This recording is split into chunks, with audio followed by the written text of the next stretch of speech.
بسم اللہ الرحمن الرحیم رب زدنی علما۔ نحمدہ و نصلی علی رسولہ الکریم، اما بعد۔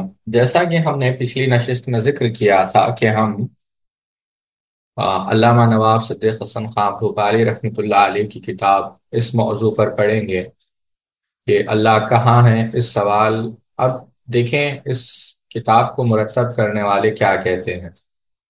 اللہ کہاں ہے، اس سوال کا صحیح جواب یہ ہے کہ اللہ عرش پر ہے، لیکن آپ سوال کر کے دیکھیں، اکثر لوگ یہی جواب دیں گے کہ اللہ ہر جگہ ہے، حالانکہ یہ جواب کتاب و سنت کے خلاف ہے۔ اس عالمی دور میں عقیدہ صحیحہ سے لا علمی کا یہ حال ہے، تو آج سے 125 سال پہلے اس ملک کا کیا حال رہا ہوگا۔ نواب صاحب والا جا رحمۃ اللہ علیہ کی دور اندیشی،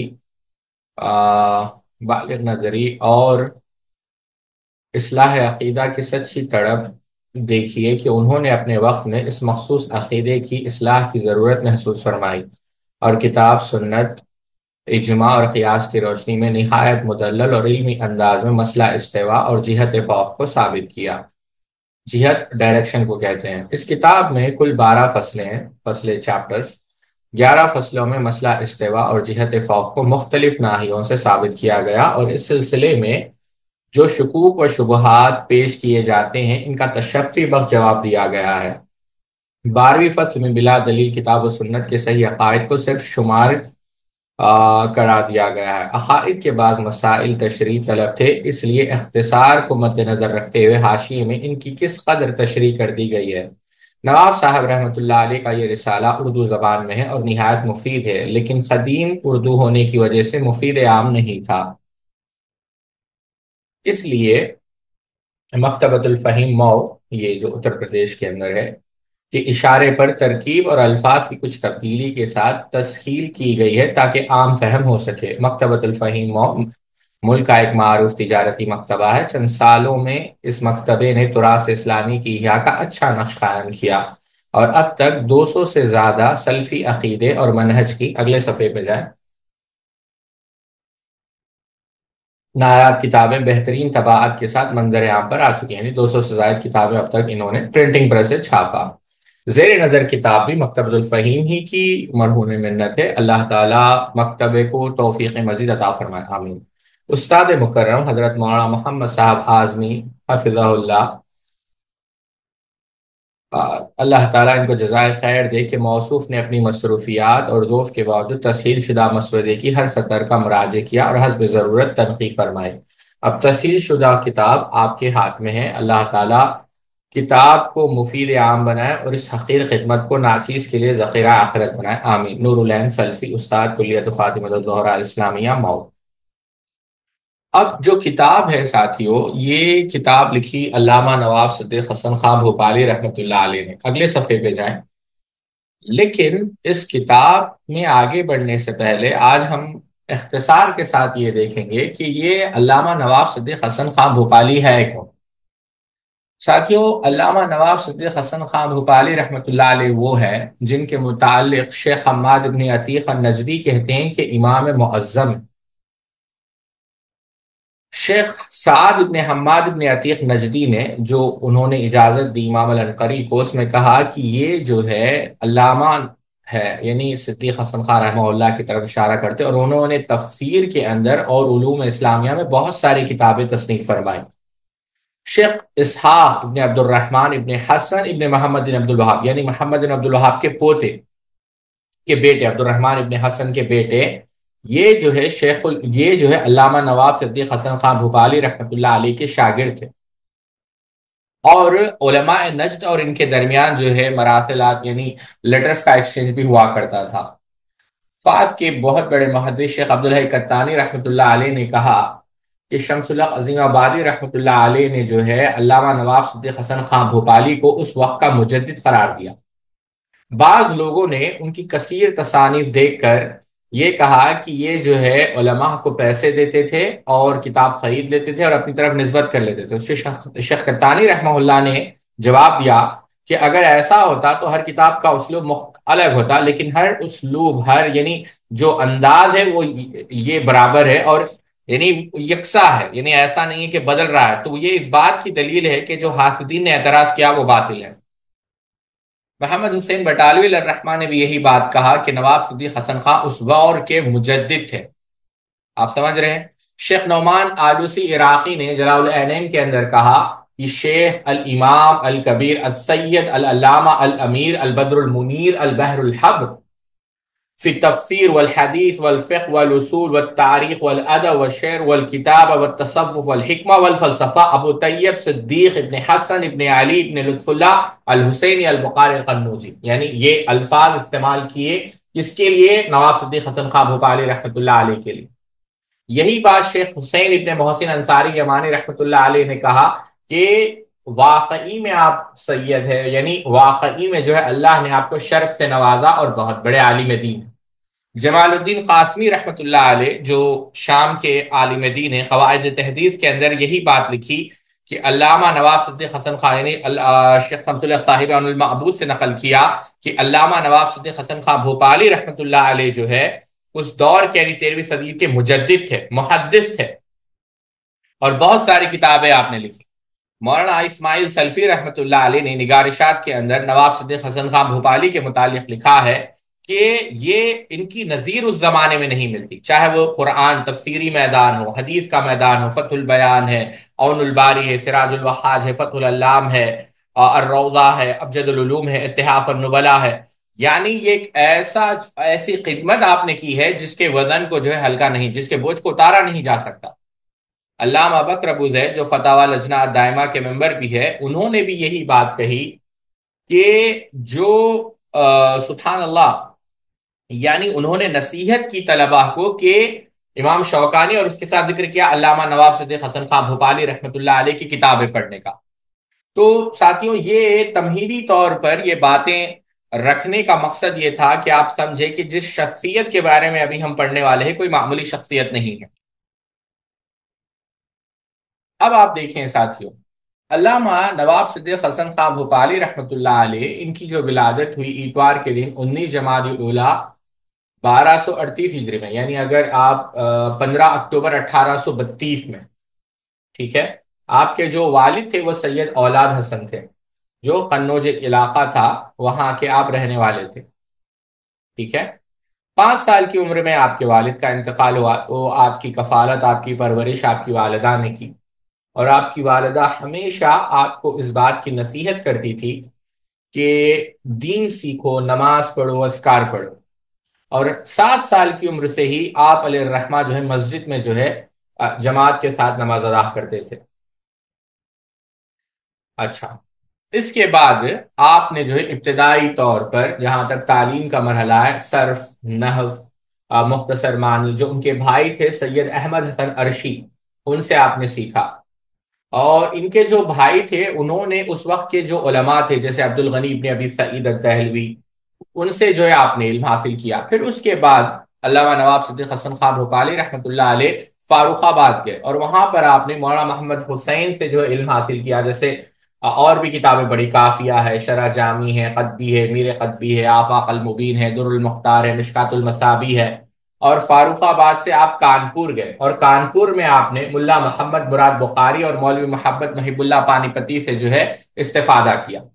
اور اس وقت جو قاضی کے قاضی کلو، انہوں نے جو ہے آپ کو نصیحت کی کہ آپ دلہی جائیں اور دلہی جا کر جو ہے علم سیکھیں، کیونکہ دلہی اس وقت مرکز تھا، دلی. اور وہاں پر آپ گئے اور مولانا بشیر الدین رحمہ اللہ کے گھر میں جو ہے رہے، اور تقریباً 2 سال رہے وہاں پر. یعنی کچھ دن وہاں پر رہے، اور اس کے بعد 2 سال جو نواب مصطفیٰ خان بہادر کا جو محل تھا اس میں آپ رہے، ٹھیک ہے. اور نواب مصطفیٰ خان بہادر جو تھے وہ کافی مالدار تھے اور طلباء کی بہت خدمت کیا کرتے تھے، تو وہ ہمیشہ جو ہے طلبۃ العلم کی میزبانی کیا کرتے تھے. اب یہ جو 2 سال وہاں پر نواب صدیق حسن خان بھوپالی تھے، آپ نے مفتی محمد صدر الدین سے جو ہے بہت استفادہ کیا، بلکہ ان سے آپ نے سند لی. اور یہ جو مفتی محمد صدر الدین خان تھے یہ اصل میں تھے کشمیر کے، لیکن انہوں نے دلی کی طرف سفر کیا اور وہاں پر فقہ، اصول فقہ، تفسیر سیکھی. کس سے؟ شاہ عبد العزیز دہلوی سے، جو بیٹے تھے شاہ ولی اللہ محدث دہلوی کے. یعنی شاہ عبد العزیز محدث دہلوی رحمۃ اللہ علیہ کے شاگرد تھے نواب صدیق حسن خان بھوپالی، ایک واسطے سے، ٹھیک ہے؟ اچھا، اور اس کے بعد اس کے علاوہ بھی مفتی محمد صدر الدین خان کے متعلق بہت سارے معلومات، دلچسپ معلومات ہے جو اہل علم میں، خاص کر عبدالحی لکھنوی نے نزہۃ القواتر میں لکھے۔ بہرحال، اچھا، 21 سال کی عمر میں آپ دلی سے جو ہے واپس آئے قنوج کو، اور وہاں پر جو ہے آپ کے جو بھائی تھے مولانا احمد حسن، جیسا ہم نے ذکر کیا، ان کا انتقال ہو گیا، تو انہوں نے جو ہے کام تلاش کیا، اور اس وقت جو ہے اس کے بعد، یعنی یہاں پر ہم رکتے ہیں۔ بتانا مقصد یہ ہے کہ آپ نے جو ہے بڑی محنت سے علم حاصل کیا، علامہ نواب صدیق حسن خان بھوپالی رحمۃ اللہ علیہ نے، اور آپ کے جو اساتذہ تھے صرف یہی نہیں، جیسا مفتی محمد صدر الدین تھے، اسی طریقے سے آپ نے علامہ محدث حسین ابن محسن الانصاری، یہ کون ہے ساتھیو؟ یہ نام یاد رکھیں، حسین ابن محسن الانصاری، یہ شاگرد ہے محمد ابن نصیر الحازمی کے، اور یہ قاضی تھے یمن کے۔ تو حسین ابن محسن الانصاری جو ہے یمن سے، یعنی یمن سے آئے بھوپال، اور وہاں پر آپ ٹھہرے، اور نواب صدیق حسن خان رحمۃ اللہ علیہ نے ان سے جو ہے کتب ستہ پڑھی اور اجازت بھی لی، اور اسی طریقے سے شیخ عبدالحق ابن فضل اللہ بنارسی رحمۃ اللہ علیہ، یہ کون تھے؟ یہ شاگرد تھے امام شوکانی رحمۃ اللہ علیہ کے، شاہ عبدالحق۔ تو نواب صدیق حسن خان بھوپالی شاگرد ہے قاضی شوکانی کے ایک واسطے سے، اور شیخ محمد یعقوب دہلوی جو پوتے تھے شاہ عبد العزیز کے، ان سے بھی آپ نے علم حاصل کیا، یہ آپ کے اساتذہ تھے نواب صدیق حسن خان بھوپالی کے۔ اس میں دو اساتذہ کا میں خاص طور پر ذکر کرنا چاہوں گا جو آپ کو یاد رکھنا ہے۔ ایک کون ہے؟ حسین ابن محسن الانصاری، ٹھیک ہے؟ یہ جو یمن کا علاقہ تھا، یعنی یہاں پر یمن سے جو ہے آپ یہاں پر آئے، یعنی علامہ سلیمان نے ان کو خصوصی، جو علامہ سلیمان بن محمد نے ان کو خصوصی اجازت تفویض کی تھی، تو آپ مکہ مکرمہ چلے گئے، اور وہاں پر مکہ میں علم حاصل کیا، اور پھر 4 سال تک آپ یمن میں رہے، اور قاضی تھے 4 سال تک بطور قاضی وہاں پر کام کیا، اور بعد میں جب اختلاف ہوا تو آپ جو ہے کہاں آئے؟ بھوپال کو۔ اور ان کے متعلق یہی بات نواب صدیق حسن خان بھوپالی رحمۃ اللہ علیہ اپنے استاد کے متعلق لے رہی، یہ ہمارے استاد جدید علوم کے، میں نے کتب ستہ اور بہت ساری کتابیں جو ہیں آپ سے پڑھی ہیں، اور مجھے ان کے متعلق کامل اور عمومی اجازت عنایت فرمائی۔ کون؟ اچھا، دوسرے ہیں شیخ عبدالحق محدث دہلوی رحمۃ اللہ علیہ، اور شیخ عبدالحق بنارسی، دہلوی نہیں، غلطی ہو گئی مجھ سے، عبدالحق محدث دہلوی ایک الگ شخصیت ہے، بنارسی، شیخ عبدالحق بنارسی رحمۃ اللہ علیہ، ان کا جو نسب ہے وہ سیدنا عثمان رضی اللہ عنہ کو پہنچتا ہے۔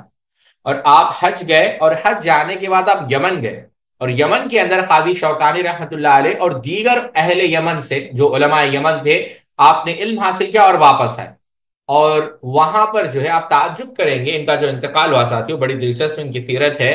آپ جو ہے آپ نے دوبارہ یعنی 7 بار آپ نے جو ہے حجاز کا سفر کیا، اور جب آپ حج کے لیے نکلے تو مینا میں حالت احرام میں ہی جو ہے آپ کی وفات ہوئی، اور مسجد خیف جو ہے، یعنی جو مشہور مسجد ہے جس کے متعلق مشہور ہے کہ وہاں پر جو ہے 70 انبیاء علیہ الصلوۃ والسلام نے نماز پڑھی، اس کے دروازے کے سامنے جو ہے آپ کو دفن کیا گیا۔ بہرحال یہ آپ کے اساتذہ ہے ساتھیوں، علامہ نواب صدیق حسن خان بھوپالی رحمۃ اللہ علیہ کے۔ اچھا، آگے بڑھ کر دیکھتے ہیں کہ آپ کی خدمات کیا رہی ہیں نواب صدیق حسن خان بھوپالی رحمۃ اللہ علیہ کی۔ تو ساتھیوں 3 ناحیے سے ہم اس کو دیکھیں گے کہ قرآن کے میدان میں آپ کی کیا خدمات رہی ہے، حدیث کے میدان میں آپ کی کیا خدمات رہی ہے، اور علم کی نشر و اشاعت میں، یعنی مدارس اور کتب خانے، یعنی علم کی نشر و اشاعت کے جو وسائل ہیں اس میں جو ہے علم کی نشر و اشاعت کے لیے آپ نے کیا کیا جد و جہد کی، یہ 3 ناحیے سے ہم دیکھیں گے۔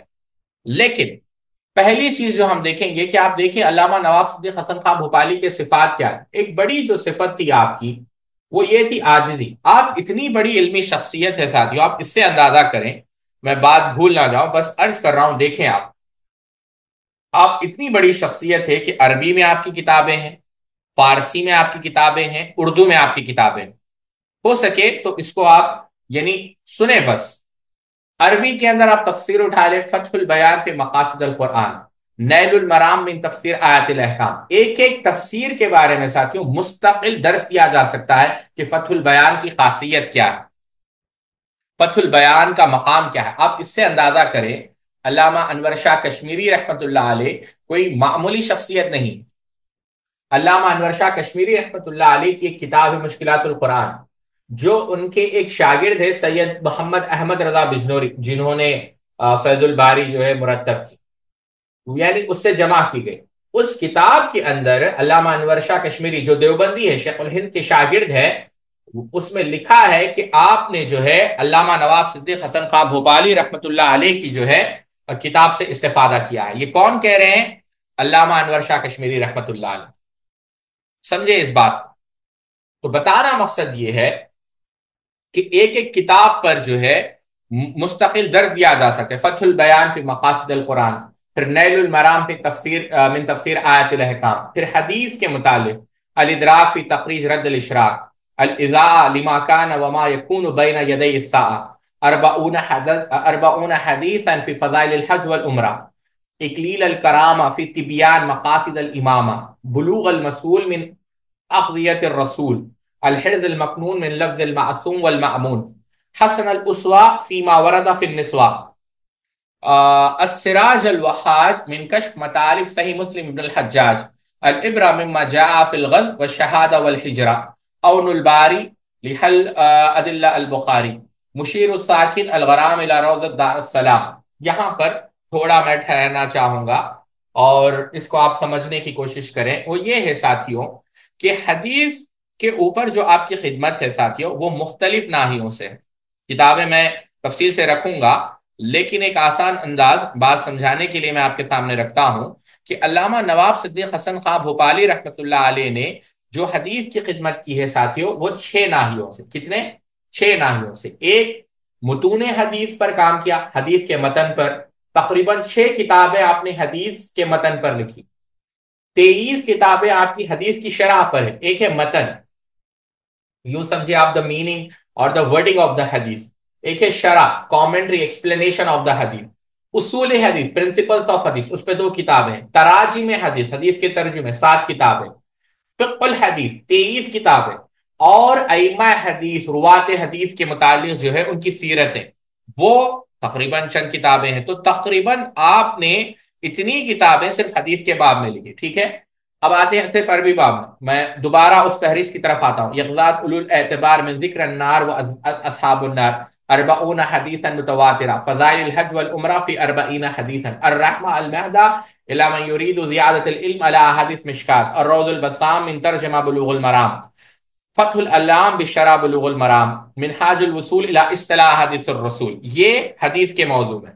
اچھا، یہ عربی کتابیں نقل کر رہا ہوں۔ عربی کتابیں جو فقہ اور اصول فقہ پر لکھی، روضۃ الندیہ شرح درر البہیہ، الجنہ فی الاسوہ الحسنہ بالسنہ، ذخور المحتہ من آداب المفتی، ظفر الامانی بما یجب فی قضاء علی القاضی، قضاء العریب من تحقیق مسئلہ النسب، اصول المعمول من علم الاصول، الاقلیل لادلہ الاجتہاد والتقلید، الطریق المثلی فی ارشاد الی ترک التقلید۔ یہ فقہ اور اصول فقہ پر آپ نے لکھی۔ اچھا، عقائد کے باب میں، منہج کے باب میں آپ نے کیا لکھا؟ قطف الثمر فی عقائد اہل الاثر۔ اللہ اکبر، قطف الثمر، اس کے متعلق ساتھیوں ایک بات یاد آئی، شیخ تویجری لکھتے ہیں، شیخ تویجری کوئی معمولی شخصیت نہیں ہے، شیخ تویجری وہ لکھتے ہیں، شیخ عبد الکریم حجوری نے لکھا، حقیقت یہ ہے کہ میری آنکھوں نے نواب صدیق حسن خان رحمت اللہ علیہ کی یہ کتاب، یعنی کون سی کتاب جو ابھی ہم نے ذکر کی، خطف الثمر فی عقائد اہل الاثر، جیسا عقیدے کا اتنا جامع متن نہیں دیکھا، کیونکہ انہوں نے اس کتاب میں عقائد کے مسائل کو بڑی جامعیت سے تحریر کیا۔ اللہ جزائے خیر دے دکتور اجمل کو، انہوں نے جو اس کا اردو میں بھی ترجمہ کیا ہے۔ انتقاد الرجی بشرع الاعتقاد الصحیح، حضرات التحالہ من نفحات التحالہ والتقالہ، الجوائز والصلاة من جامع الاسام والصفات، قصد السبیل الى ذم الکلام والتعویل۔ یہ عربی کتابیں عقائد کے باب میں۔ اچھا، عربی کتابیں جو تاریخ پر آپ نے لکھی، ابجد العلوم، اور اس پر رد لکھا علامہ عبدالحی لکھنوی نے، اس کی تفصیل پر ہم آئیں گے، الصحاب المرقوم فی بیان انواع الفنون والعلوم، التاج المکلل، الحتہ فی ذکر الصحاح الستہ، ابی الاکوان فی افتراق الامم علی المذاہب نقطہ الاجلان رحلہ صدیق الی بیت اللطیف، یہ تاریخ پر۔ اچھا، عربی ادب پر، شاعری پر، بیان پر، منطق پر جو آپ نے کتابیں لکھی: البلاغہ الی اصول اللغہ، العلم الخفق من علم الاشتقاق، انشاء عربی ربیع الادب، کلمہ العنبریہ فی مدح خیر البریہ، غصن البیان المبارک بمحاسنات البیان، نفق الطیب من ذکر المنزل والحبیب، تذہیب شرح تہذیب۔ اچھا، بعض کتابیں جو یعنی اقاص موضوع سے، مثال کے نزل الابرار، یہ اذکار پر لکھی گئی۔ خط والاوصال، ترجمہ قصر الاعمال، سر من رعا، ریاض الجنہ فی تراجم اہل السنہ، احیاء المیت بذکر مناقب اہل البیت، الغنیہ ببشارہ الجنہ باہل السنہ۔ اچھا، یہ عربی کتابیں ہیں ساتھی۔ اب آتے ہیں دوسری طرف، جو ہے ان کی فارسی کتابیں۔ فارسی میں جو قرآن اور علوم قرآن کے متعلق لکھا ہے فارسی زبان میں: افادات الشیوخ بمقدار الناسخ والمنسوخ، اکسیر فی اصول التفسیر، یہ فارسی میں لکھا۔ حدیث کے میدان میں: الروض القدیم من تزکیہ القلب المنیب، کشف القرابہ عن اہل غرابہ، مسک القتم شرح بلوغ المرام، مسک القتام شرح بلوغ المرام، مواعظ الاوائد، یہ حدیث میں لکھی فارسی میں۔ فارسی میں جو فقہ اور اصول الفقہ پہ لکھی: بدر الاہلہ من ربط المسائل بالادلہ، جلب المنفعہ فی ضبط عن ائمہ الاربعہ، ہدایہ السائل الی ادلہ عن البصائر، یہ فقہ اور اصول فقہ جو فارسی زبان میں لکھی۔ عقائد میں ترجمہ شعرۃ الاسلام، بغیہ الرائد فی شرح عقائد، یہ فارسی میں عقائد پہ لکھی۔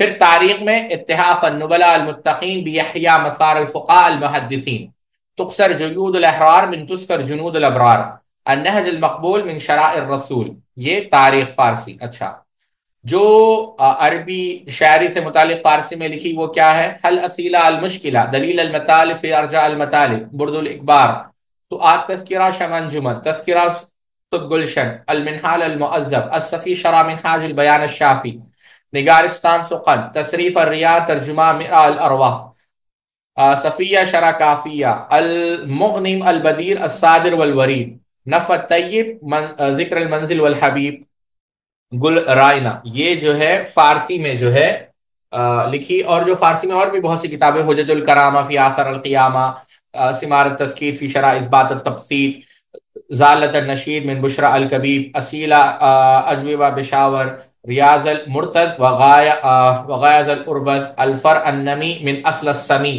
خط الاوصل، ترجمہ قصر الاعمال، تحفۃ الفقیر در ذکر وچہ، تکجیل العیون بی تعریف العلوم والفنون، نشوات السکرن، قطیرہ القدس و ذخیرہ سر من را، یہ فارسی میں۔ بلکہ ایک بات بڑی دلچسپ جو جب ہم نے اس کو جمع کرنا شروع کیا جو ہم کو ملی، آپ تعجب کریں گے ساتھیوں، انہوں نے ایک کتاب لکھی، ان کا ایک رسالہ ہے جو ہم نے ذکر کیا فری میسنری کے اوپر۔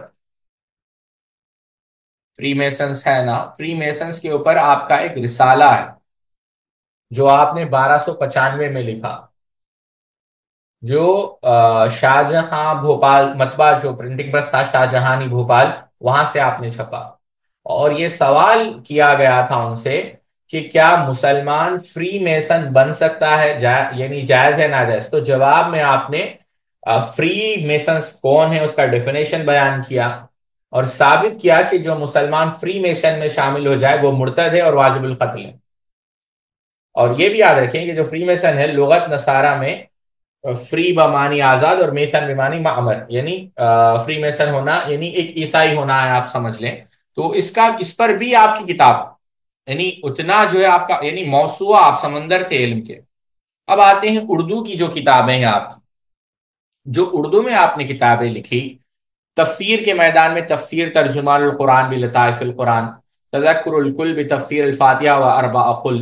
پھر حدیث میں آپ نے بشارہ الفصاح، تمیمہ السبی، تقویت الایقان، زیادت الایمان، بغیہ القاری فی ثلاثیات البخاری، سبیل الرشاد، غنیہ القاری، مکارم الاخلاق، محو الحوبہ بآثار الاستغفار والتوبہ، محاسن الاعمال، وسیلہ النجات، توفیق الباری، ترجمہ الادب المفرد للبخاری، جامع السعادات، ترجمہ منابحات ابن حجر، خیر القرین، ترجمہ اربعین، یہ حدیث میں آپ نے کتابیں لکھی۔ فقہ اردو کی کتابیں: فقہ اور اصول فقہ پہ فتح المغیث، اذا الحجہ لعمرہ والحجہ سعى المجل الى ما يحل عن الارزخ والاموال، تراد الخمر، تعلیم الحج، تعلیم الصلاة، تعلیم الزکات، تعلیم الصیام، فتاوی امام المتقین۔ اور عقیدے میں جو آپ نے کتابیں لکھی، دیکھیں الاحتواء علی مسئلہ استوا جو ابھی ہم پڑھ رہے ہیں، الاحتواء علی مسئلہ استوا، پھر اخلاص التوحید للحمید المجید، اقلاد الفؤاد الى توحید رب العباد، الانفکاک عن مراسم الاشراق، التفکیک عن انہاء التشریق، تعلیم الایمان، دعوی الداعی الى اثر الاتباع على ابتداء دعوت الحق، عقیدہ السنی، فتح الباب لعقائد اولی الالباب، اللواء المعقود لتوحید الرب المعبود، المعتقاد المنتقاد من حاج العبید الى معراج التوحید، مراد المرید فی اخلاص التوحید، النشر السرید لوجوب التوحید۔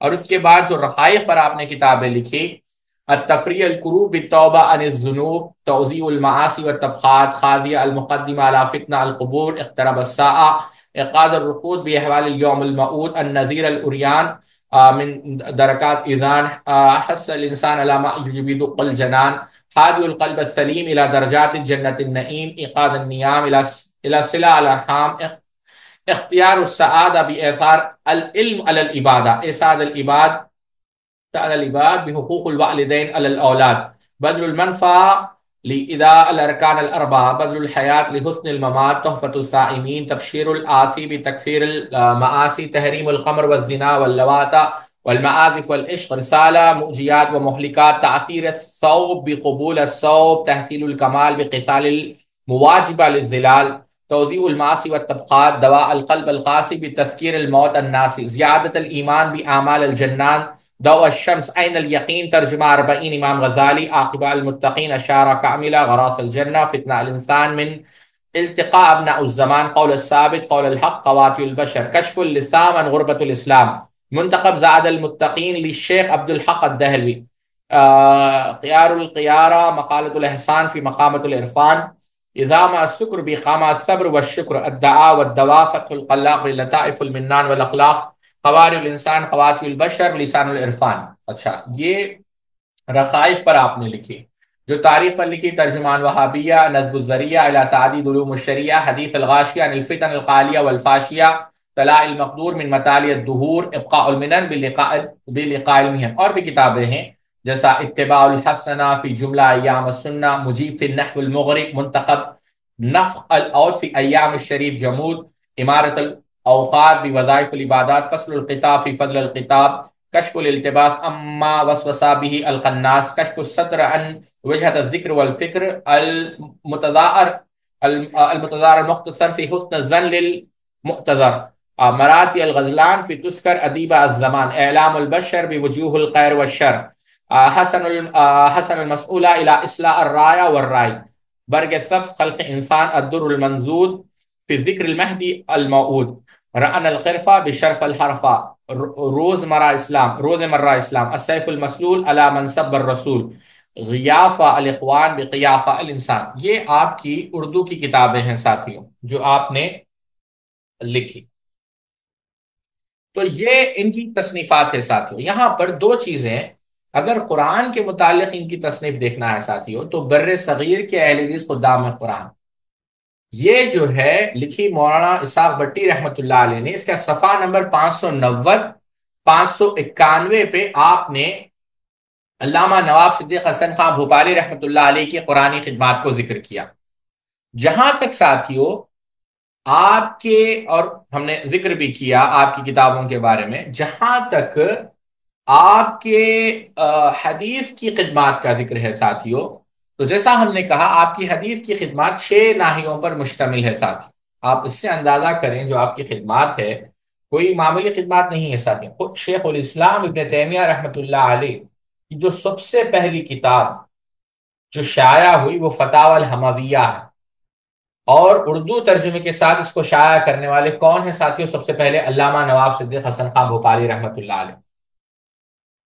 یاد رکھیں آپ، بلکہ سبحان اللہ حدیث کی اس طریقے سے آپ نشر و اشاعت کرتے تھے کہ جو صحیح بخاری کو یاد کرے گا اس دور میں، آج کے دور کی بات نہیں کر رہا ہوں، اس دور میں اس کو 1000 روپے دیے جائیں گے، اور بلوغ المرام کو جو یاد کرے گا اس کو 100 روپے دیے جائیں گے۔ بہت سارے لوگوں، شیخ ارشاد اللہ خضر کی کتاب ہے علماء اہل حدیث کی خدمات، آپ اس کو پڑھیں، تفصیل سے بہت سارے واقعات آپ کو ملیں گے۔ بہرحال جو ہمارا موضوع ہے ابھی وہ ہے حدیث کی خدمات. جو آپ نے جو ہے حدیث کی خدمات کی ہے، کوئی معمولی خدمت نہیں ہے ساتھیوں جو آپ نے کی ہے. علامہ نواب صدیق حسن خان بھوپالی رحمۃ اللہ علیہ. یہاں پر میں آپ کو بتانا چاہوں گا جو آپ کے جو ہے جو آپ جس طریقے سے آپ نے کیا کہتے ہیں خدمت کی ہے، وہ پہلے آتے ہیں ان کی کتابوں پر ساتھیوں کہ حدیث کے باب میں جو آپ نے خدمت کی. ٹھیک ہے. اچھا، پہلی چیز ساتھیوں جو آپ دیکھیں گے جو آپ کی خدمات ہے وہ ہے حدیث کا متن آپ لے لیں یا حدیث کا آپ شرح لے لیں. تو بات آسانی سے لیے متن حدیث کے اوپر 6 کتابیں، حدیث کی شروحات پر 23 کتابیں، اصول حدیث پر 2 کتابیں، تراجم پر 7 کتابیں، فقہ الحدیث پر 23 کتابیں، اور محدث کی ترجمے پر 1 کتاب ہے. شروع حدیث آپ اٹھا لیں، بخاری کی شرح آپ نے لکھی عون الباری. اسی طریقے سے صحیح مسلم کو آپ اٹھا لیں، السراج الوحاد جو صحیح مسلم کی شرح ہے. اور ساتھیوں یہ لطیف، یعنی اب شیخ ظفر الحسن مدنی حفظہ اللہ نے کہا صحیح مسلم کی شرح کے متعلق ہم نے براہ راست شیخ سے یہ بات سنی کہ یہ اتنی بہترین شرح ہے کہ نہ اس میں شیخ یعنی علامہ رحمۃ اللہ علیہ نے نہ یعنی لینتھی ایکسپلینیشن نہیں دی، اور نہ ہی ایک دم پرسائز، یعنی ایک دم معتدل، یعنی آگے والے کو آسانی سے بات سمجھ میں ہے. پھر بلوغ المرام کی شرح آپ نے لکھی، بلوغ المرام کی 2-3 شرحات آپ نے لکھی. اور ادب المفرد جو بخاری ہے، توفیق الباری آپ نے لکھی ہے ایک ادب المفرد کی، یوں بھی سمجھو اس میں جو حاشیے ہیں بخاری کے جو ثلاثیات ہیں، یعنی امام بخاری رحمۃ اللہ علیہ اور اللہ کے رسول صلی اللہ علیہ وسلم کے درمیان جب صرف 3 راوی ہوتے ہیں، وہ جو بخاری کے جو ثلاثیات ہے لگ بھگ 18، تو اس پر جو ہے کم و بیش، تو اس پر جو ہے آپ نے اس کی پھر جو ہے اس کی شرح لکھی علامہ نواب صدیق حسن خان بھوپالی رحمۃ اللہ علیہ نے. تو یہ لگ بھگ جو ہے آپ نے اس طریقے سے کام کیا. متن حدیث کو آپ دیکھ لیں، شاہ اسماعیل شہید رحمۃ اللہ علیہ کی جو کتاب ہے رد اشراق، اس پر جو ہے آپ نے الادراک لکھی، تخریج کی، یعنی حدیث کے متن پر کام کیا. جو اربعون حدیثا فی فضائل الحج والعمرہ ہے اس پر آپ نے کام کیا. تو یہ متن پر بھی آپ نے کام کیا. اصول حدیث کے اوپر جو آپ کی کتاب ہے منہاج الاصول، یعنی اصول حدیث کے اوپر یہ بہترین کتاب ہے. فارسی میں بھی آپ نے جو ہے کتاب لکھی. حدیث کے ترجمے آپ نے کی لیے، بلوغ المرام کا ترجمہ آپ نے کیا، اور ابن رجب رحمۃ اللہ علیہ کی جو کتاب ہے الغربہ اس کا ترجمہ آپ نے کیا. امام غزالی رحمۃ اللہ علیہ کی جو کتاب ہے الاربعین فی اصول الدین اس کا ترجمہ آپ نے کیا. امام نووی رحمۃ اللہ علیہ کی جو کتاب ہے ریاض الصالحین اس کا بھی ترجمہ آپ نے کیا. تو ترجمہ پھر اسی طریقے سے ابن حجر کی ایک کتاب ہے اس کا بھی ترجمہ آپ نے کیا. الحتہ یعنی کتب ستہ کے جو محدثین ہیں اس پر آپ نے کام کیا. حدیث کی جو فقہ ہے اس پر آپ نے کام کیا، ہر ناحیے سے ساتھی. سبحان اللہ، یعنی 6 ناحیوں سے علامہ نواب صدیق حسن خان بھوپالی رحمۃ اللہ علیہ نے خدمت کی ہے حدیث کی، قرآن کی. اچھا، ایک بات اور، اس کی نشر و اشاعت کیسے کی؟ پہلی بات ہم نے دیکھا قرآن کے متعلق کتنی آپ نے کتابیں لکھی، حدیث کے متعلق. آتے ہیں تیسرے باب میں کہ اس کی نشر و اشاعت کیسے کی. صرف جہاں پر وہ رہتے تھے ساتھیوں، یعنی آپ یوں سمجھے بھوپال کو آپ لے لیں، صرف بھوپال میں 71 مدرسے آپ نے قائم کیے. 71، 19 مدارس مغربی حصے میں، یعنی مشرقی حصے میں، مغربی حصے میں 14 مدارس، جنوبی حصے میں 21 مدارس، شمالی علاقے میں 17 مدارس. یعنی آپ سوچیں صرف بھوپال میں 71 مدرسے آپ نے قائم کیے. جامعہ صدیقیہ، جامعہ جہانگیر، جامعہ عربیہ سلیمانیہ، مدرسہ بلقیسیہ، 4 مدرسے ہم نے آپ کے ساتھ. اب جو جیسا آپ نے طالبہ نے کہا کہ جامعہ جو ہے جہانگیر، یہ جو ہے جو ریاست بھوپال کا جو ہے ایک اہم ادارہ تھا جامعہ جہانگیر. یہاں پر جو ہے مختلف شعبہ جات تھے، تفسیر پڑھائی جاتی تھی، حدیث، فقہ، ادب، ریاض یعنی میتھمیٹکس پڑھایا جاتا تھا، جیوگرافی پڑھایا جاتا تھا، اور اس کے ساتھ حفظ حدیث کا جو ہے خاص جو ہے اس پہ اہتمام کیا جاتا تھا. اور آپ تعجب کریں گے کہ طلباء کے پورے اخراجات یہ کون برداشت کرتے تھے؟ ریاست بھوپال. اور پھر سالانہ 1140 روپے جو ہے ان کو پیسے دیے جاتے تھے طلباء کو. اور نواب صدیق حسن خان بھوپالی بس تعلیم نہیں دے رہے ہیں، کوشش کرتے تھے کہ پیسے بھی ان کو دیں. اور خود نواب صدیق حسن خان بھوپالی اس مدرسے میں امتحان لیتے تھے، اور کبھی کبھار خود آپ اس میں لیکچر بھی دیا کرتے تھے. اچھا، اور آپ تعجب کریں گے کہ مدرسہ صرف ایسے ہی قائم نہیں کیا، باضابطہ جب قائم کرتے تھے تو استاد کس کو لے، اس کے کنڈیشنز، 6 کنڈیشنز آپ ان کا کریکولم آپ تلاش کریں گے. ان کی ایک کتاب ہے، وہ آپ ضرور پڑھیں. میں اس کتاب سے ابقاء المنن بلقاء المحن، اس کے اندر آپ نے لکھا ہے استاد کے جو ہے جو خصوصیات آپ نے بیان کیے، کہتے ہیں 6 کنڈیشنز ہیں ہمارے مدرسے میں پڑھانے کے لیے. پہلی کنڈیشن کہ جو استاد ہو وہ شریعت محمدی صلی اللہ علیہ وسلم کا اطاعت گزار اور فرما بردار ہو، اور وہ اپنے عقائد و نظریات، یعنی دونوں معاملات میں، عقائد اور نظریات، اسوہ حسنہ اور سیرت کی پاکیزی تعلیمات کے مطابق رکھتا ہو. دوسرا، وہ مسلمان ہو، عاقل ہو، بالغ ہو، شرک و بدعت سے پاک ہو، سلیم الفطرت ہو. تیسری بات، وہ تعصب سے پاک اور متقی ہو. دیکھیں، تعصب سے پاک اور متقی ہو، اور اسباب فسق و فجور کی آلودگیوں سے مبرہ ہو. چوتھی بات، اس کا فعل اس کے علم کی تکذیب نہ کرتا ہو، یعنی قول و فعل میں تضاد نہ ہو. پانچویں بات، وہ کامل استاد ہو جو طلباء کو فہم و فراست دینے والا ہو، ان کی خالصتاً قرآن و حدیث کے مطابق تربیت کرنے والا اور ان کی سیرت و اخلاق کو سنوارنے والا ہو. اور چھٹویں چیز دیکھیں، وہ اپنے مضمون میں ماہر ہو، ایکسپرٹ ہو. اور پھر طلباء کے لیے بھی انہوں نے کنڈیشنز رکھی کہ طلباء کے لیے کیا ہے، یہ 16 کنڈیشن سے. پہلی چیز، طالب علم محنت اور ذوق و شوق سے پڑھائی پر توجہ دے اور صبر و تحمل سے کام لے. دوسری چیز، جو علم حاصل کرے اس کے مطابق عمل بھی کرے، اور حاصل کردہ علم سے یعنی اس کے اندر تبدیلی آئے. تیسری چیز، ہر وقت اپنے پاس قلم رکھے اور مشکل باتوں اور اچھے فقروں کو اپنی ڈائری میں درج کرے. دیکھیں آپ، ہر وقت اپنے پاس قلم رکھے. چوتھی چیز، ایک وقت میں 2 مشکل اور پیچیدہ فنون نہ سیکھے، ورنہ دونوں میں ناکامی ہو سکتی ہے. یعنی آپ ایک ساتھ 2 فنون، 2 سائنسز سیکھنے کی کوشش نہ کریں. پھر زمانے طالب علم میں زیادہ اسباب معیشت اکٹھا کرنے کی کوشش نہ کریں، یعنی مال کے پیچھے نہ دوڑیں، مقدر ضرورت اس پر اکتفا کریں. یعنی اگر آپ مال کے پیچھے دوڑیں گے تو علم سے دلچسپی ختم ہو جائے گی. جس چیز کو پڑھے اس کا اچھی طرح احاطہ کرے اور اس کے تصورات کو اچھی طرح سمجھ کر ازبر کرے. ساتویں چیز، اگر کوئی چیز سمجھ میں نہ آئے تو سوال کرنے سے نہ شرمائے، اور جس کی سمجھ آئے اس سے انکار بھی نہ کرے. اچھا، زیادہ ہنسی مذاق نہ کرے. اگر اس کی بات اس کا کلاس فیلو نہ مانے تو پریشان اور رنجیدہ نہ ہو. نویں بات، غیر محرمات سے تعلقات اور دوستی نہ کریں، کیونکہ اس سے طالب علم میں کیا ہوتا ہے، نسوانی عادات اور فسائل پیدا ہو جاتے ہیں. کیونکہ آپ دیکھیں ساتھ، یعنی یہ خاص کر لڑکوں کو نصیحت کی گئی کہ لڑکیوں سے تعلقات اور دوستی نہ کریں، کیونکہ اس سے طالب علم میں نسوانی عادات اور فسائل پیدا ہو، یعنی جو مروت ہے یا الفاظ دیگر جو خصلت ایک مرد کے اندر ہونی چاہیے، وہ فسائل اس کے اندر سے ختم ہو جاتے ہیں جب وہ لڑکیوں سے جو ہے تعلقات رکھتا ہے. 10ویں چیز، پیٹ بھر کر نہ کھائے. پیٹ بھر کر نہ کھائے یعنی کھانے کا دیوانہ وہ نہ ہو. لباس و طعام میں زیادہ نزاکت نہ دکھائے، تمام امور میں میانہ روی اختیار کرے.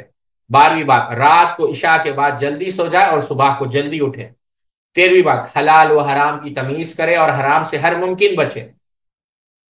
14ویں بات، منصف المزاج ہو، نہ متشدد ہو نہ متساہل ہو. اپنی صحت کا خیال رکھے اور صحت کے خراب کرنے والے امور سے پرہیز کرے. 16ویں بات، صاحب تقوی، تجربے کار اور ہمدردی و خیرخواہی کرنے والے استاد کو ترجیح دے. یہ 16 باتیں جو ہے آپ نے طلباء کو نصیحت کی ساتھیوں، یعنی طلباء کے لیے. اچھا، اس کے بعد ساتھیوں آپ نے دیکھیں کتنی چیزیں ہو گئی یہاں پر.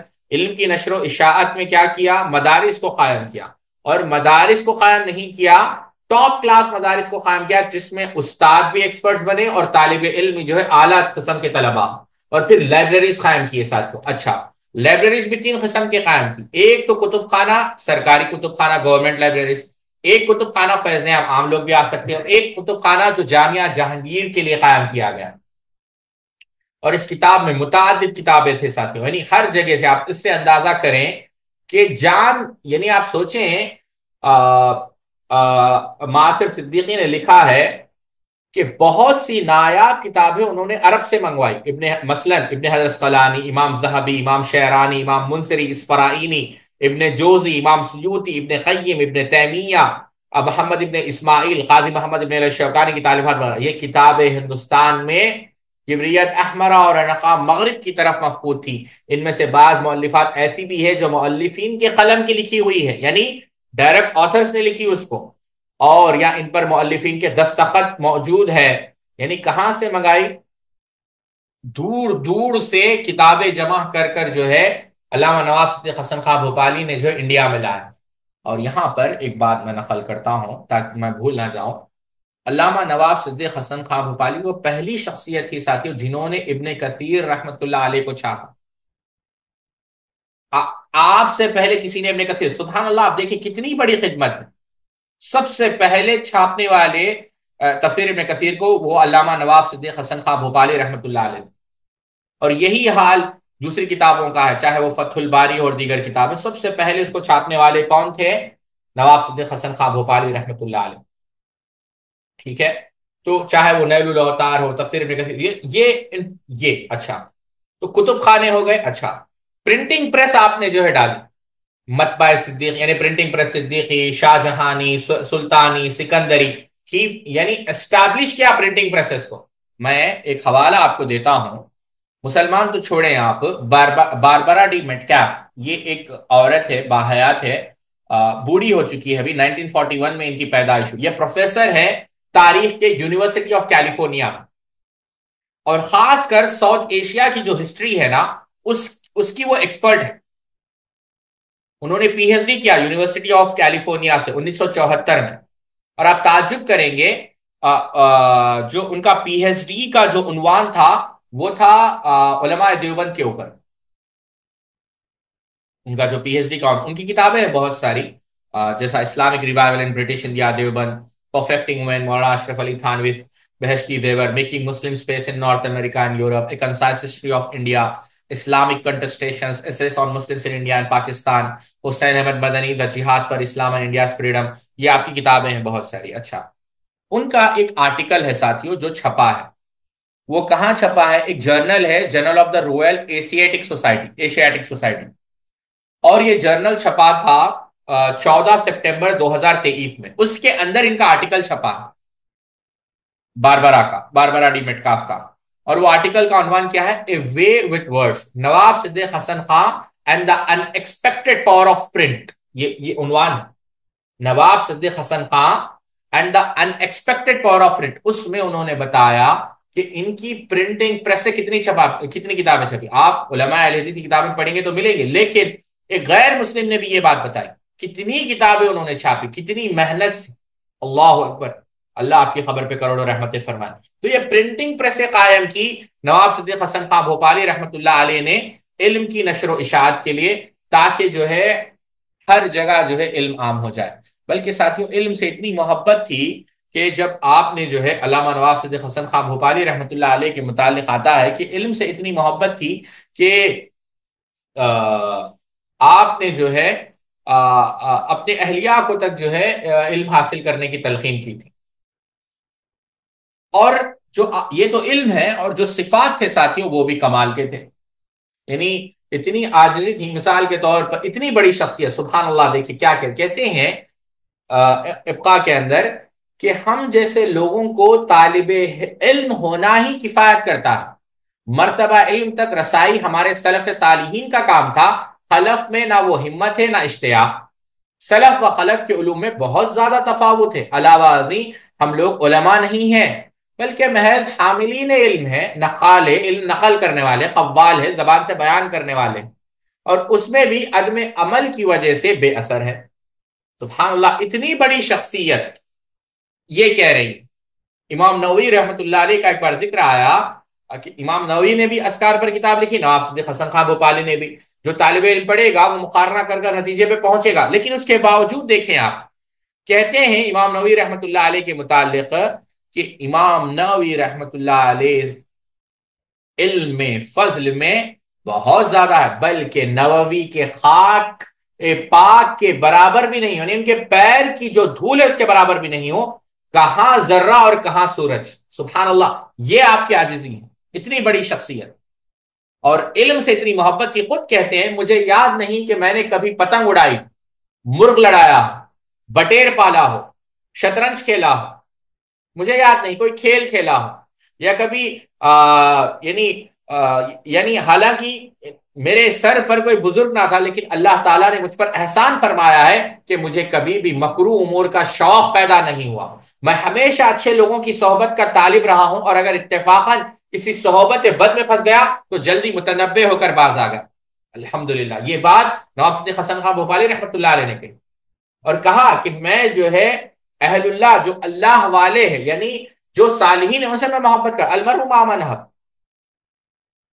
اس لیے میں صحابہ سے، اہل بیت سے، تابعین سے، ائمہ مجتہدین سے، محدثین سے، فقہاء سے، صوفیاء سے، صالحین سے شدید محبت رکھتا ہوں،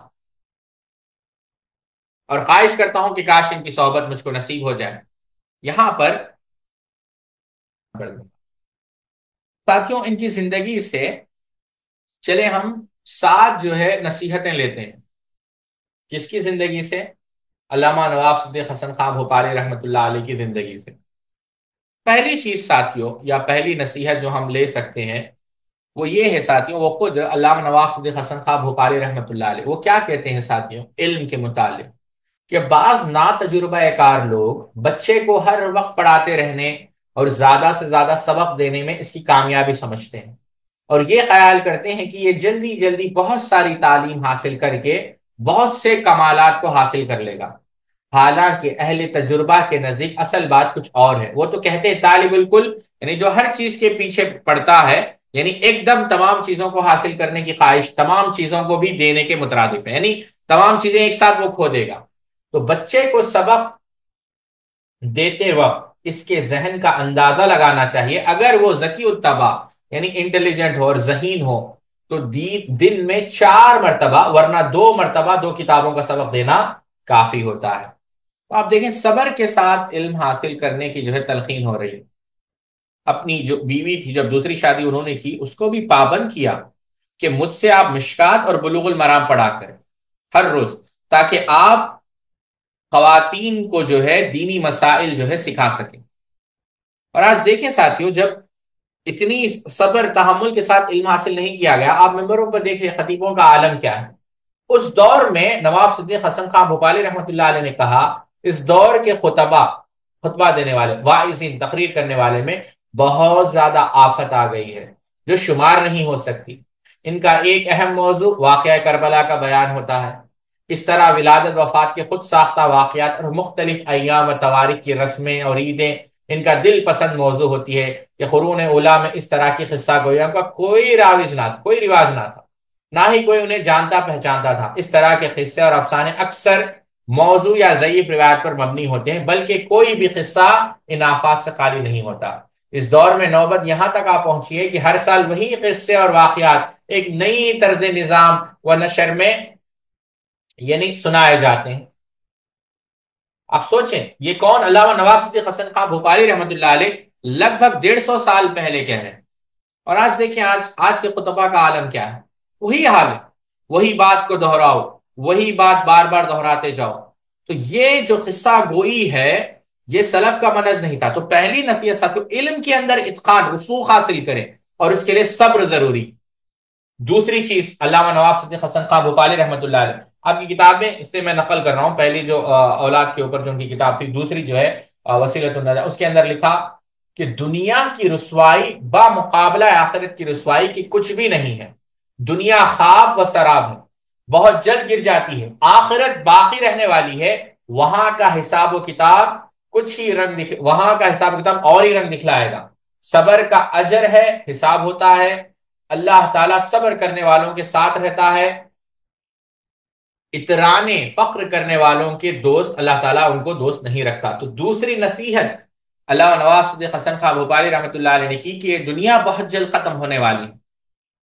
آخرت کو سامنے رکھو۔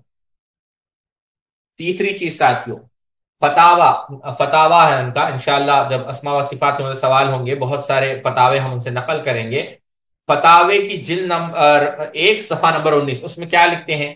میرا خیال ہے، کہتے ہیں میرا خیال ہے کہ اللہ تعالی نے جو مجھے اس قدر بکثرت مال عطا فرمایا، کثرت مال تھا اسی وجہ سے اتنی خدمت کی، مال عطا فرمایا، اس کا سبب یہ ہے کہ میں نے حتی الامکان اپنے امی یعنی والدہ ماجدہ کو خوش رکھنے کی کوشش کی ہے، اور میں ان کے سامنے اس طرح رہا ہوں جیسا کوئی کنیز یا غلام اپنے آقا کے سامنے رہتا ہے۔ اللہ اکبر، ماں کی خدمت۔ چوتھی چیز کہتے ہیں مجھے اپنی مدح سن کر نہ تکلیف، مجھے اپنی مدح سن کر یعنی اپنی تعریف سن کر نہ میں جوش میں آتا ہوں، نہ فرحت نہ میں خوشی ہوتی ہے، اور نہ میں مذمت سن کر، اگر کوئی مجھے کرٹیسائز کرے، کوئی میرے بارے میں برا کہے، میں سن کر نہ متاثر ہوتا ہوں، خواہ مخاطب سے یہ بات مخفی رہے، بلکہ جو شخص میرے عیب مجھ پر ظاہر کرتا ہے یا ان کی اشاعت کرتا ہے تو میں دل میں شکر بجا لاتا ہوں کہ میرے عیوب تو بے شمار ہے لیکن لوگوں پر کم ظاہر ہوئے، اگر وہ عیب فی الواقع مجھ میں ہو تو اللہ سے دعا کرتا ہوں کہ اللہ مجھ سے دور کر دے، اور افطرا الزام ہو تو اور بھی خوش ہوتا ہوں کہ تہمت، غیبت، بہتان یا طوفان آخرت میں کام آئے گا۔ سبحان اللہ! یعنی یہ طالب علم کے لیے ضروری ہے ساتھیوں۔ طالب علم کیا ہوتا ہے؟ کوئی تعریف کرے بہت خوش ہو جاتا ہے، کوئی تنقید کرے ناراض ہو جاتا ہے۔ نہیں ساتھیوں، دیکھیں آپ نواب صدیق حسن بھوپالی رحمۃ اللہ علیہ کیا کہہ رہے ہیں۔ پانچویں چیز ساتھیوں، کہتے ہیں حق وہ ہے جس پر دلیل موجود ہو، نہ کہ وہ جس پر عوام نے نسل در نسل اتفاق کر لیا۔ یعنی نواب صدیق حسن خان بھوپالی رحمۃ اللہ علیہ کیا کہہ رہے ہیں کہ تحقیق کو ترجیح دی جائے۔ کس کو؟ تحقیق کو۔ اب یہاں پر ایک بات یاد رکھے ساتھیوں، تحقیق تقلید کے متعلق آپ نے ایک جگہ لکھا ہے، بڑی اچھی بات لکھی کہ مخلد تو رائے کی تقلید کرنے والے کو کہتے ہیں، نہ کہ اسے جو روایت قبول کرنے والا۔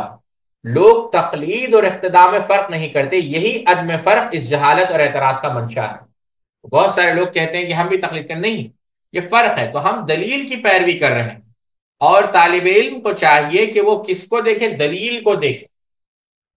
ٹھیک ہے؟ چھٹویں چیز ساتھی، اہل بدعت سے دوری۔ سورہ انعام کی تفسیر میں آپ نے لکھا، فتح البیان جلد نمبر 4 صفحہ نمبر 165، اس آیت کریمہ میں ان لوگوں کے لیے بہت ہی عظیم نصیحت ہے جو ان بدعتیوں کی ہم نشینی اختیار کرنے میں تساہل برتتے ہیں، جو اللہ کے کلام میں تحریف کرتے ہیں اور کتاب و سنت سے کھلواڑ کرتے ہیں، اور اس کے معنی و مطالب کو اپنی گمراہ کن خواہشات، فاسد تقلید اور بیکار بدعت کے مطابق بیان کرتے ہیں۔ چنانچہ ان اہل بدعت کی ہم نشینی اختیار کرنے میں تساہل برتنے والا اگر ان کی بدعتوں پر رد نہیں کرتا تو کم از کم ان کے ساتھ اٹھنا بیٹھنا چھوڑ دے۔ ان اہل بدعت کی مجلس سے دوری اختیار کرنا اس کے لیے زیادہ مشکل نہیں ہوگا، اور اگر اہل سنت ان بدعتیوں کی مجلس میں بلا کسی شرعی سبب کے شریک ہوں گے تو ممکن ہے کہ بدعتی حضرات ان کے شریک ہونے کو اپنے فائدے کے لیے استعمال کریں، اور عوام کو شبہ میں ڈالے کہ دیکھو اگر ہم اچھے نہیں ہوتے تو فلاں فلاں اہل سنت کے علماء و فضلاء ہماری مجلس میں شریک نہیں ہوتے تھے۔ ایسی صورت میں ان کی مجلس میں شریک ہونا ان کی باتوں کو سننے سے زیادہ فساد کا باعث ہو سکتا ہے۔ ہم نے اس قسم کی لعنت والی بے شمار مجلسیں دیکھی ہے، لیکن ہم نے حق کی نصرت و تائید اور باطل کے رد میں اپنی پوری کوشش جھونک دی اور کوئی بھی دقیق فروغ نہیں کیا۔ جیسے شریعت مطہرہ کی معرفت وہ یقینی طور پر جانتا ہے کہ جتنی خرابی اور بگاڑ اہل بدعت اور گمراہ کن افکار و نظریات کے حاملین کی ہم نشینی اختیار کرنے اور ان کی مجلس میں شریک ہونے میں ہے، اتنی خرابی تو گناہ اور حرام کا ارتکاب کرنے والوں کی مجلس میں شریک ہونے میں بھی نہیں، بالخصوص وہ لوگ جنہیں کتاب و سنت کا علم نہ ہو اور نہ ہی ان علوم میں درک حاصل ہو، رسوخ حاصل ہو۔ ان کے لیے اہل بدعت کی مجلس میں شریک ہونا یا ان کی ہم نشینی اختیار کرنا تو اور زیادہ خطرناک اور فساد و بگاڑ کا باعث ہے، کیونکہ ہو سکتا ہے کہ بدعتی اپنے جھوٹ، بدعات، خرافات اور ضلالت و گمراہی کو اس کے سامنے اس انداز میں پیش کرے کہ اس شخص کو وہ چیز اسے اچھی لگے اور اس کے دل میں اس طور پر گھر کر جائے کہ اس کا علاج بہت ہی مشکل ہو جائے، اور پھر وہ زندگی بھر اس بدعت کو حق سمجھ کر عمل کرتا رہے اور اس حال میں اس کی موت بھی ہو جائے، حالانکہ وہ عمل بالکل باطل و منکر تھا۔ سبحان اللہ! آپ دیکھیں ساتھیوں، یعنی طلبہ ہمیشہ جب تقریر سنیں انسٹاگرام کی ریل دیکھیں، یوٹیوب کا شارٹ دیکھیں، یا کوئی ٹویٹر پر چلے جائے، ٹیلی گرام پر چلے جائے، چاہے وہ آدھا سیکنڈ ہی کیوں نہ، آدھا منٹ ہی کیوں نہ ہو، آپ اہل سنت کی کسی عالم کی تقریر سنیں، وہ ریل دیکھیں، وہ شارٹ دیکھیں، نہ کہ کسی اہل بدعت کا۔ ساتویں چیز ساتھیوں، اعتدال۔ علامہ نواب صدیق حسن خان بھوپالی اور علامہ عبدالحی لکھنوی میں بہت اختلاف تھا، بلکہ اتنا اختلاف تھا کہ جب آپ نے یہ اصول حدیث پر، جب تواریخ پر آپ نے کتاب لکھی تو عبدالحی لکھنوی نے اس کا رد لکھا۔ تو علامہ عبدالحی لکھنوی کے ایک شاگرد تھے، یا یوں سمجھے معتقد تھے، عبد النصیر، انہوں نے اس کا رد لکھا علامہ عبدالحی لکھنوی کا۔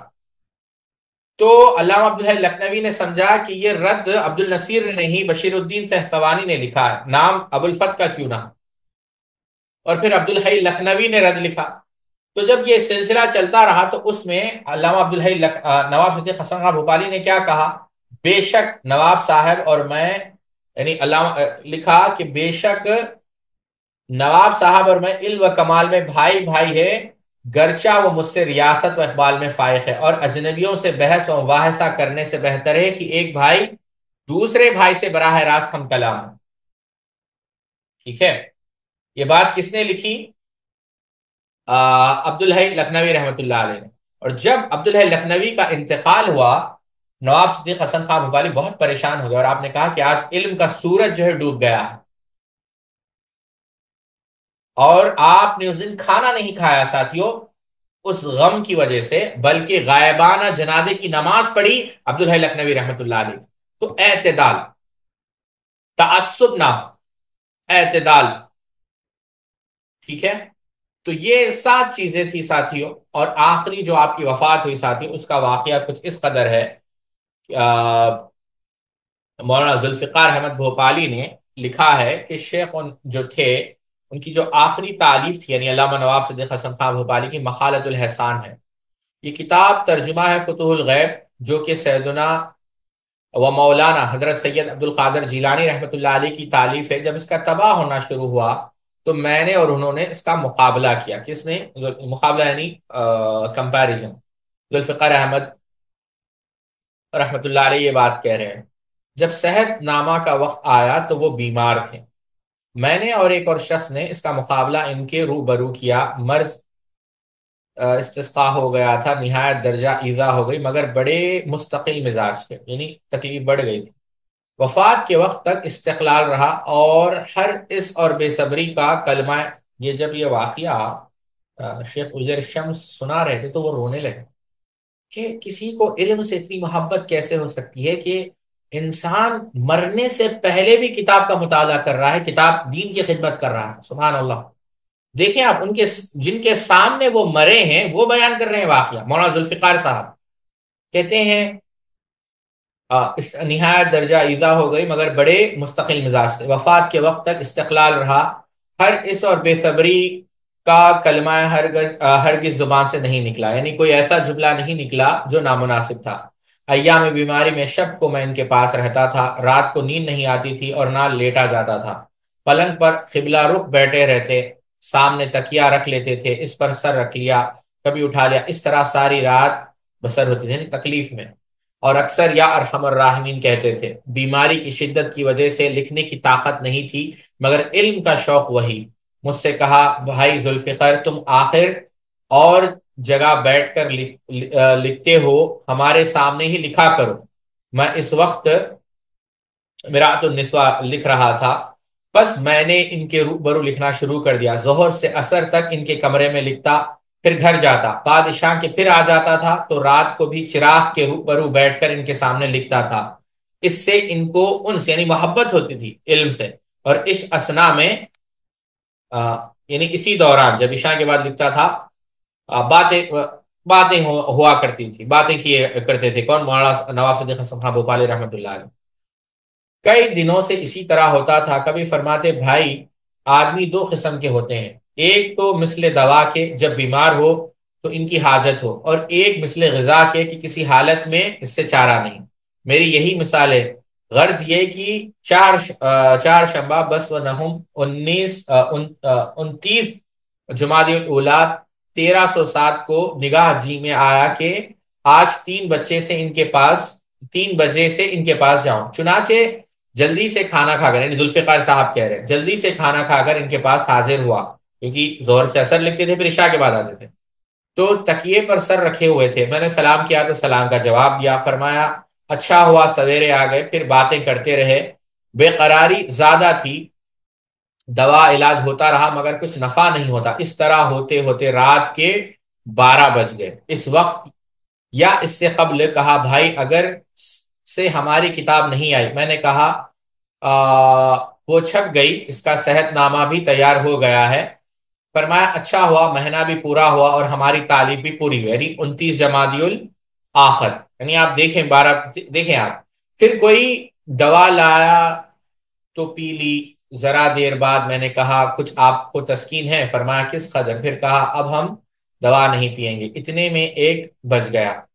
ذرا دیر بعد بے قراری ہوئی تو ٹوپی سر سے اتار کر ڈال دی اور ذرا پاؤں پھیلائے ہوئے چہرے پر پسینہ آیا، سبحان اللہ، اور پسینہ بکمال درستی ہوش و حواس جانے، یعنی ایک دم جو ہے اس وقت 1 بجے کہتے ہیں 1 بج کر 35 منٹ رہ گئے تھے، انا للہ و انا الیہ راجعون، یعنی وہاں پر جو ہے آپ کا انتقال ہو گیا۔ علامہ نواب صدیق حسن خان مبارک، آپ دیکھیں ساتھیوں، آخری وقت تک جو ہے 12 بجے تک، یعنی مرنے سے 1.5 گھنٹے پہلے تک بھی کتاب کے متعلق، علم کے متعلق آپ گفتگو کر رہے ہیں۔ بعد نماز صبح، فجر کے بعد غسل دیا گیا، نماز جنازہ میں بہت لوگ آئے، کئی بار جنازے کی نماز کو پڑھانا گیا اور لگ بھگ جو ہے 12 دفعہ جو ہے جنازے کی نماز 3 بار، 12 نہیں، 3 بار آپ کی نماز جنازہ ادا کی گئی، جو یعنی 13، بہت سارے، یعنی کیونکہ بہت لوگ آئے تھے تو 3 بار جو ہے آپ کی جنازے کی نماز کو پڑھانا پڑا۔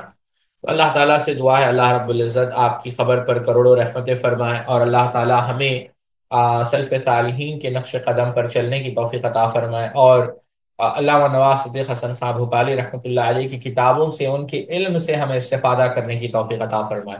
سبحانک اللہم و بحمدک، اشہد ان لا الہ الا انت، استغفرک و اتوب الیک۔